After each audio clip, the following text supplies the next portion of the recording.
Meski mendapat penolakan dari sejumlah warga Pesanggaran, proyek pengolahan sampah menjadi energi listrik atau PSEL Denpasar dipastikan tetap berjalan.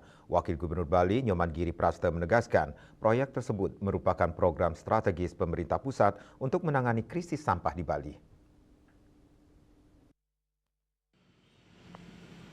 Penolakan terhadap pembangunan proyek pengolahan sampah menjadi energi listrik atau PSEL dan Pasaraya kembali mencuat.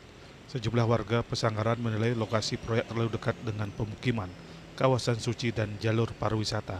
Di sela-sela rapat paripurna DPRD Bali Selasa 18 Mei 2026, Wakil Gubernur Bali Nyoman Giri Prasta menegaskan proyek tersebut tetap dilanjutkan karena telah menjadi keputusan pemerintah pusat.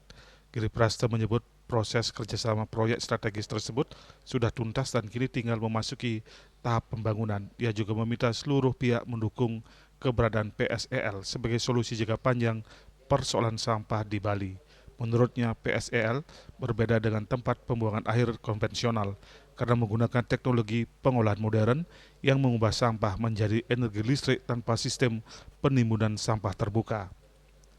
Pemerintah Provinsi Bali bersama pemerintah pusat juga telah mempercepat realisasi proyek ini melalui kerjasama lintas daerah antar Pemprov Bali, Kota Denpasar, dan Kabupaten Badung.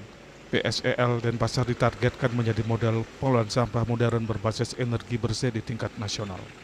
Nah, PCL ini sekali lagi, ini sama sekali tidak menimbun sampah. Pengolahan sampah dari energi listrik ini merupakan pabrik. Sampah yang masuk itu, pagi masuk, sore sudah selesai. Dan bahkan ini bisa dimanfaatkan oleh masyarakat. Cuman kita sekarang ini harus bersabar kaitannya dengan pembangunan. Bahkan di antara daripada pulau yang paling siap yang pertama itu ya Bali.